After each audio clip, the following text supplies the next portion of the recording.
Hello, hello, hello. What's good, everybody? It's Tuesday night, so you already know it's time to get back into the Bad Batch. And it looks like I'm going to be one solo one tonight. Our man FDS is moving on up in the world and has some training to give a bigger and better job. So, props to our mans, but he will definitely be back Saturday, and 2 weeks from now, he will definitely be back. And it looks like right out of the gate.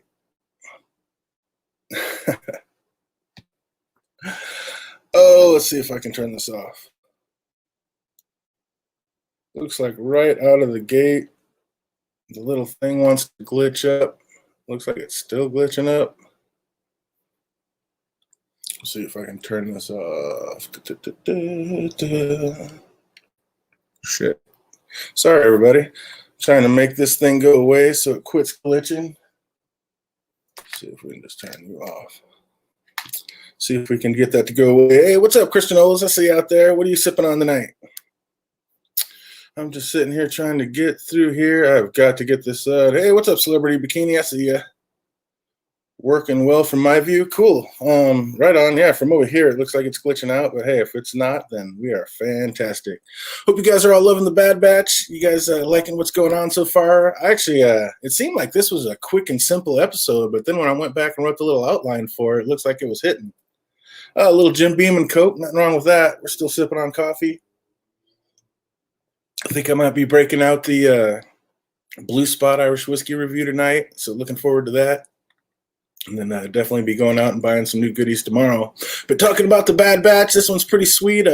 For once, we didn't start out in hyperspace, but rather they're trying to get there. The crew's in a bit of a spot with, it looks like Rokai ships are trying to run them down. It looks like they stole something from them, and they want their Ruby back. And you got to love Wrecker. He's like, you name that thing?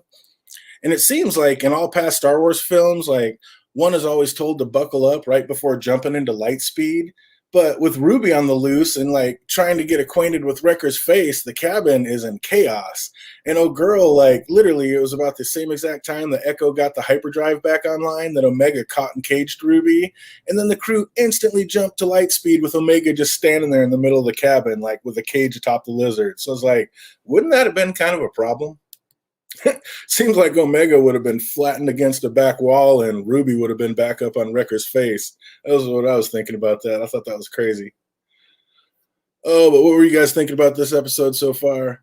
Forgot there was a new one, so you're going to spoil it for me. Uh-oh, spoiling the 20-minute episode of Bad Batch.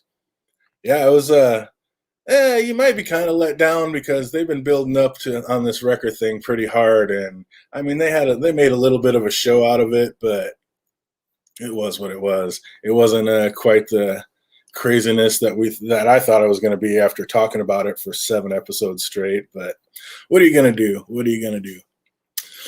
But I digress. The crew makes it back to Sid's with the lizard still intact and mission complete. And yet it seems like for as dangerous as it was, that mission just paid shite. Like, is Sid screwing the Bad Batch on their cut, or is she right about all the bills they're racking up while they're staying there? Like, I'm sure that they do. I mean, it does take money for gas and rations and all that, but you know she's probably charging them like 3-4 times what it would really cost them. I mean, you know there's no way she's not ripping our crew off. But it seems like with Omega sending wild arrow shots all over the place, the bar is actually thriving. Like, there's actually patrons there, and it seems like having rogue clones hanging out in your place is good for business. So she might not want to be so harsh on them. She might want to be a little cooler to the crew because it seems like they're actually bringing in business. You cannot be mad at that. Talk slow and I can watch both. Try to drag this one out. Oh, no, not this time around. We're not going to make this 20-minute show of 40 minutes like we did the last one, but yeah, just having a good time. Or actually, I guess we didn't do that. That was Loki that we made an hour, so Loki is an hour show. What are you guys thinking about Loki so far? I know Jay Cruz, Celebrity Bikini was on my side. It's like good, not great, kind of waiting to see where it goes. You've been watching Loki, Christian Oles? What do you think about that one? He said talk slow and I can catch up. That's awesome. But now that the mission's complete, Wrecker asks if he and Omega can take off for a few, and it seems like they have a new victory tradition. And Hunter's reluctant, but Wrecker says it's for the kid, and Hunter's well aware that the kid in this situation is both of them. So I think it's funny how we see Wrecker as like the big lovable galoot with like childlike habits. Like, That's what make that's what makes what happens later in this episode just so brutal. It's like, oh man, our guy, what? But the rest of the crew head to Sid's office to get paid. And if I didn't know any better, I'd say it seems like I said, I'd say Sid's ripping our crew off. Like, there's no way she's being straight about how much of that debt that they ramped up. Like, she's definitely adding more to it than what she was talking about. But meanwhile, out in the bar, Norman Cliff decided to start in on a newcomer in a cloak, and they give him the old "you're sitting in my seat" routine. And just like in Lord of the Rings, our cloaked stranger doesn't seem to fear too much. But back in Sid's office, she's giving the crew the business about not running a charity, and they need a big score to pay her back, mainly for bungling the last mission. Which I thought she'd be a little more upset about that. Like, what didn't you guys think? Like, she was going to have some repercussions about not bringing that battle droid's head back. I thought she was going to take that out on him a little bit. I didn't think she was going to be too happy about that one. But she does, however, tell the boys that they need to figure it out before they see her ugly side. And it was funny, like, pretty much the exact same time that Echo stepped in and said, "That's not her ugly side." I'm telling you, I was saying that exact same thing at the exact same time. I was like, "That's not your ugly side." I thought that was perfect.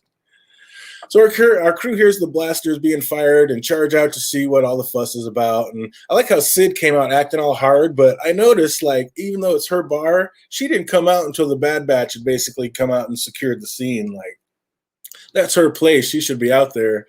But how bad do you guys think Sid is? I think Sid has those stormtrooper helmets in her office because she collected the heads of those stormtroopers.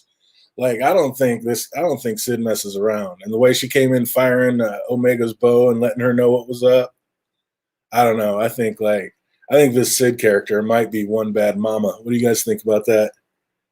Is Sid the juice? Can Sid just take care of her own, or is she more bark than bite? What do y'all think about that? But the stranger reveals himself to be none other than Captain Rex, and it looks like a third of the fandom was right and called it, and those of us that thought it was Ahsoka or Maul can take a seat. And those of us that had the very fitting guess of it being Senator Organa can give ourselves a GG for that was a pretty great guess, and it kind of seemed like the way the show writers were kind of leading us. I thought the only thing I guess Rex kind of, but I think the most obvious guess was Senator Organa, so that was my guess about the whole thing, but I could see it being Rex, and I guess cloaks are a thing back then. So, but yeah, the way they set it up, I think they were trying to make us think it was Senator Organa. Of course, she's badass. Why else would they use Carla? Exactly. It's funny too because I don't think it sounds like Carla at all. Like, Carla was amazing in Cheers, but I don't think it sounds like her at all. But that's amazing that they got her. She is the juice. Absolutely. But I think Carla, aka Sid, is one bad mama, and yeah, I think if anybody turns on her, like, what's that staff that she carries around? I want to see her go off on somebody with that thing. Like, is that like one of those TVA staffs that just absolutely erases somebody, or what?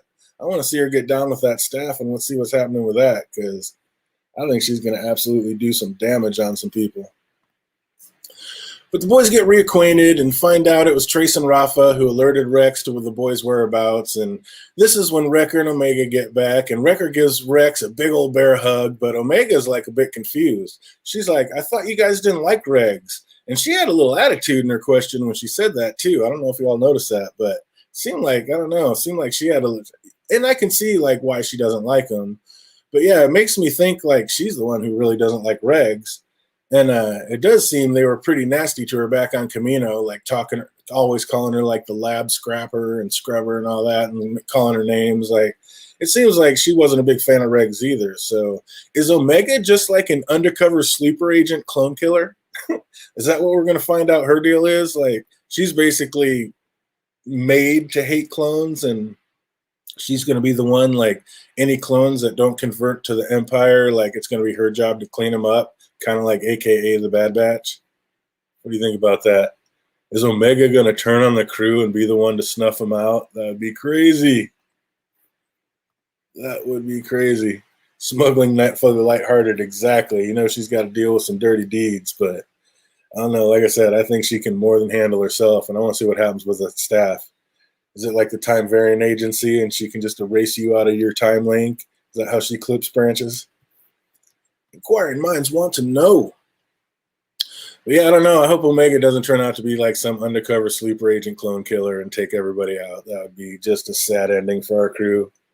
But Omega instantly knew Rex was a Generation 1. She also knew all about the inhibitor chips. Like, she seems like she knows an awful lot about clones, like much more than any of the other clones seem to know about themselves. So, again, why does she know so much about this unless they're her prey and she's going to be hunting them sooner than later? That would be awful. But suddenly Wrecker has another headache, and Rex hears that they all still have their inhibitor chips in, and he's instantly ready to fire on these cats. He's like, Hunter calms him down, but now he sees like how truly urgent this matter is, because Rex was ready to hit him right then and there. So Hunter knows that this means business, and we got to get these chips out of the head. And Hunter asks how to get him out, and Rex is like, good question, I'll be in touch. And they come up with a plan, and on the way, Wrecker's having like second thoughts. He's like, he wants to cut a hole in my head, and Tech like reverberates. Actually, he wants to cut a hole in all our heads. But then Omega chimes in like, not mine. Like, I thought it was funny to see the childish Wrecker side like pout, saying, that's not fair. Like, is there any chance that Omega does have a chip in her head and just doesn't know it? Like, maybe she's just been told she doesn't have one and been told about everything else, but is there a chance she actually does have one and not sure about it? Hey, what's up, AKS out there? Thanks for stopping in. Haven't watched the show, but coming through the show. What we got? Haven't watched the show, but coming through to show some love. Good to see it. Good to see it. Oh, man. Yeah, if you like Star Wars, got to get in on that Bad Batch. It's absolutely amazing. I'm liking it pretty much as I like Mandalorian. It is up there. We'll see how it ends up, but I am digging this one. Absolutely. How you liking Loki, AK? If you're still in the house. Oh, yeah. But we finally get an answer to why Tech's chip gadget hasn't been used yet. He needed Rex info to gauge against it so he could compare the two and figure out what was going on. And they get to the junk planet of Braca, and it just happens to have an old Jedi cruiser stocked with a medical lab to do the surgery so they can keep it low-key and off the logs. And Rex asks, like, how the crew found out about the chips, and they say it was Omega. And Rex seemed pretty shocked to find out that it was the kid who clued him in. So again, I mean, Rex seems to realize that there's something just not quite right with this Omega, but the crew's just fallen in love with her, and that's their little kid, sister, daughter, whatever. So I don't know. This is all going to come to a head and be a problem in the future, I think. That is definitely going to come to something big that's not going to be nice, I think. And while entering the ship, Hunter also notices something in the water. And to get to the medical bay, they have to traverse across this wire with a wide gap, and it's way up there. So we already know with Wrecker not being a fan of heights that he's trying to pull the, oh, I'm feeling better, you guys go on without me bit. But of course, it's not going to work. So he's got to suck it up and get across this rope. And just as we expect, it doesn't go so well for the heavy Wrecker, and the cable snaps. How is our Bad Batch crew that's just so above and advanced and able to take out all these like different people and different regions and clones and clankers, but they can't tie or secure a rope good enough for Wrecker to get across it? They know how big he is. They know how heavy it is. And yet they can't even get that set up straight. Like, what's going on with the Bad Batch? Like, some things they're just absolutely amazing at and can take out entire battalions at a time. And other times they can't secure a rope good enough for my man to get across the pit. Like, I don't know. That just seems like there's something going on with that. I don't get it. She was the lab assistant. I mean, that makes sense to why she would know, I guess. But there's like a line like she said earlier about, I know you don't like being hooked up to these machines. I didn't like it either. So why was she hooked up to machines? I mean, again, it could just be she was a clone and they were doing diagnostics on her, but I don't know. It just seems like there's obviously more going on to her than what's being told, because yeah, something's up. Like, they keep dropping these little lines in here and there, but like making them like they're not big deals. But whoa, that's a really big deal. Like, what was she hooked up for, and what were they doing to her? So Bad Batch weren't Boy Scouts. They never learned how to tie a proper knot. That's messed up. That is messed up. Oh man. So yeah, we got it messed up. Our poor guy Wrecker, like they just can't for some reason secure a rope, and all of a sudden he's hanging by a thread, and something grabs him from the water. And we got another classic callback to the OG. And Wrecker has encountered a Dianoga, the same trash panda that tried to eat Luke in Star Wars. So I thought that was pretty dope. Nice little callback. And our crew finally reached the med bay, and Tex says that I wouldn't exactly call this place sterile. And Rex is like, well, if you'd rather head back to Camino and do it. And Tex like, yeah, this will do nicely. I thought that was pretty funny. But Wrecker seems to be getting worse by the minute, and Omega's still worried that this might not be safe. Like, she's worried if it doesn't go well that she's going to be stranded and left all alone. And she pretty much has a legitimate worry about that. Like, I mean, none of these guys are doctors or scientists. Like, how are they supposed to pull this off? But Rex jumps in, reminding her that it's much more dangerous to leave the chips in, and she's worried about being left all alone. But it's not totally true because she would still have Rex there. He's already got his chip out. So, I mean, if you're going to be left with anybody not be by yourself, but be left with anybody and a stranger, you couldn't ask for anybody better than Rex. Shout out to everybody that's seen the Clone Wars, but we already know Rex is the man, or the clone, I should say. Oh, man. Oh, where's Broke? Yeah, that's what I was saying right out of the gate. Hey, what's up, Peter Griffin? I see you out there. Welcome, welcome. Broke has got some training to do tonight, so he had to get into work, and they're going to train him up. He's moving on up in the world, so going to be get his managerial skills on. So yeah, he had the next two Tuesdays we're going to be without him, but he'll be back here to talk Loki on Saturday, and 2 Tuesdays from now he'll be back on with us with the Bad Batch. Andy's also going to be back, so. Crew will be back in action in no time. Oh, the cloners had more access to Dooku. Yeah, they did. They had access to a few people, and then we're going to find out what's really going on with them, because not all is what it seems with these cats, for sure. The Kaminoans they got some clones up their sleeves that we don't even know about, I think. Or I think they got some other Omegas. I don't think she's the only one, but she might be. They did say they needed her back, so we shall see. But Hunter says, fret not, we're not going anywhere. But of course, that's just to calm her down, because how could he possibly know if he's going to make it through this or not? And Rick says, you all are lucky. Like, very few clones are immune to the effect of Order 66. It's rare. But rare makes it sound like he's met other clones that the Order didn't take effect on. He didn't say, like, none of us can make it or nobody can get through it. Like, he said it's rare. So what clones is he talking about that it was rare that it didn't take the effect with? Anybody got any thoughts on that? Like which clones he's talking about that are rare that it didn't hit? Absolutely, Omega is the end all be all, so that means the end. She'll be the final clone, which I think that means her type will be the final clone type, but I don't necessarily think that she'll actually be the final clone. But that's her name, so it could be. Could be. That's another thing they're going to have to let us know by the end of this, and man, next week, halfway through it, we are getting there. The tech tells Wrecker to relax, like this won't hurt a bit. And just then, Wrecker finally snaps, calling them all traitors, and he starts firing on them. And Rex says if we don't get him out of here, he's going to ruin basically all the equipment they need to do this surgery. And we already knew, but it was cool seeing just how formidable a force Wrecker is. Like our man Hunter had no fear, and he took him on trying to snap him out of it, but Wrecker was straight wrecking fools. Like he was taking the entire squad out. It was cool to see Wrecker go Wrecker. I was digging that. And when Wrecker had Hunter pinned against the wall saying all clones in violation of Order 66 will be terminated, there was a shot fired into the wall next to him, and it wasn't Rex firing, it was little Omega. And you just know this is about to get heartbreaking. And was that little shot telling us something? Because you kind of really thought it would have probably been Rex, except for Rex probably would have hit him. But I don't know. It seemed like that little shot being from Omega was really kind of showing us that what Omega's true purpose is, and it's to take out all clones in violation. So I don't know. I just think that's going to come into play, and this is going to be a problem between Omega and the Bad Batch before the end of it. And that's going to make me sad. Oh yeah, Wrecker was definitely doing some Hulk smashing. He was getting it in. He was absolutely getting it in. No clue yet. I just started watching Clone Wars. Maybe there will be hints. Oh man, so many.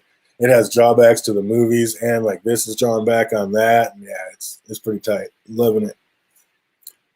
But Wrecker and Omega then play a lethal game of hide and seek, and just when Wrecker's about to do the unthinkable, Rex finally does show up for the save, and they stun and knock out Wrecker and proceed with the surgery. And Echo asks, like, is this supposed to take this long? And Rex replies, I'm not sure. I've never been on this side of it. So if he has no idea how this works, then Omega, like, she was really right. This is dangerous. Like, these are soldier clones, like I was saying, not doctors and scientists. Like, how are they even pulling this surgery off? Like, I know Tech's a genius, but I don't know. How are they doing surgeries and stuff? That just seems crazy.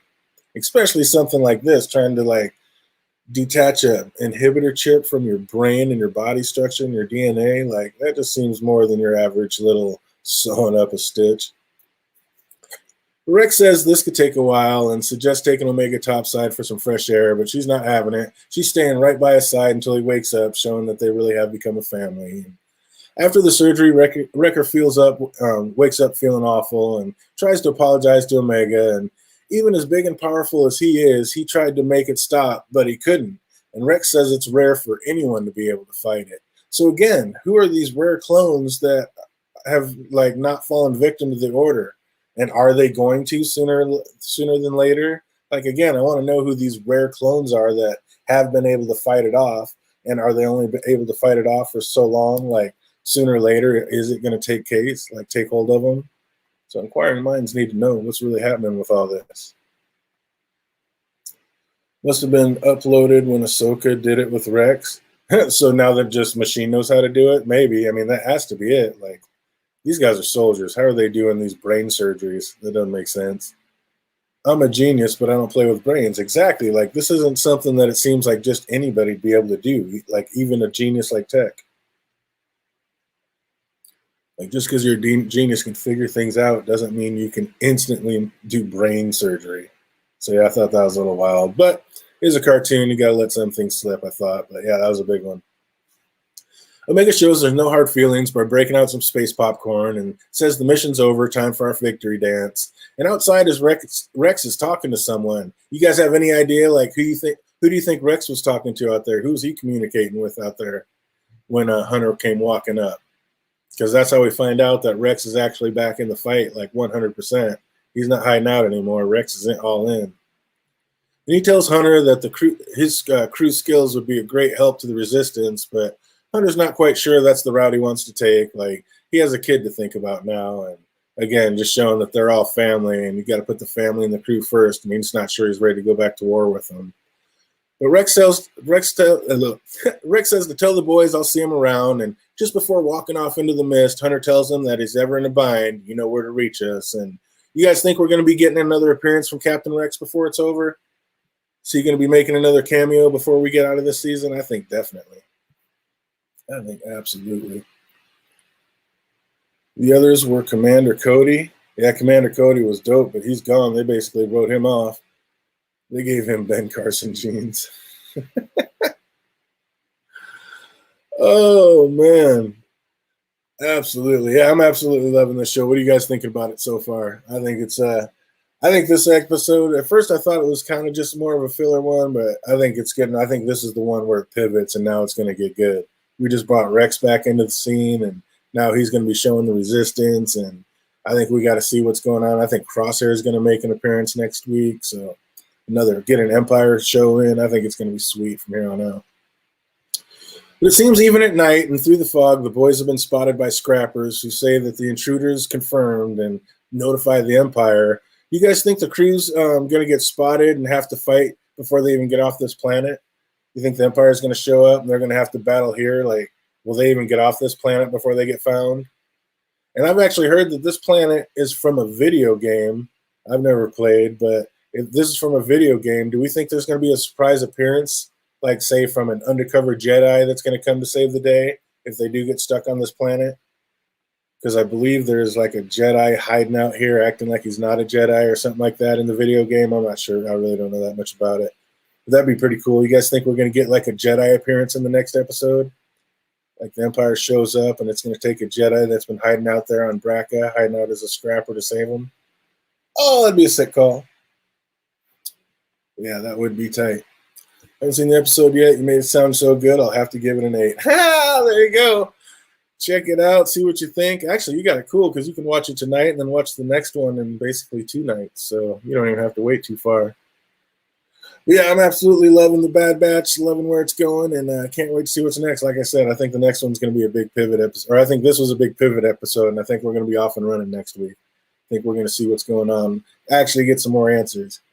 So we got the answer about who it was in the cloak and who Rafa and Trace were talking about right away. And a lot of people did call Rex, but I think Senator Organa made so much more sense. Calcetus, yeah, is that the Jedi that's hiding there as a scrapper? I heard a little something about it, but I really know nothing. But yeah, I think it's part of a video game that they used to have, and that's what's going on. So that'd be pretty sick. About 10 years before the video game. Oh, here we go. Yeah, he's on this planet, but only Omega's age. Oh, so he's just a little guy, huh? I don't know, but Omega saved the day a few times. Is this going to be another little kid that comes in to save the day? This is a cartoon. Got to have the little kids being heroes sometime. So yeah, I'm excited to see what happens. I can't wait to see what's up. I think it's pretty tight, and it is going to be good. I like answer episodes. Yeah, me too. I'm tired of getting the questions. It's time to start getting some answers and keep it moving in the right direction. Let us know what's happening. Of course, you're going to give us a few more questions, but let's answer some of the ones you've already given before giving us more. How about that? So yeah, look forward to seeing the next one. Like I said, we'll be back up this Saturday. Hopefully to have both the boys on with us, with me. And yeah, we'll be talking about Loki episode 2. So hope you guys are having an absolutely fantastic week, and it only gets better from here. Until we see you next time. Easy, everybody. Thanks for coming.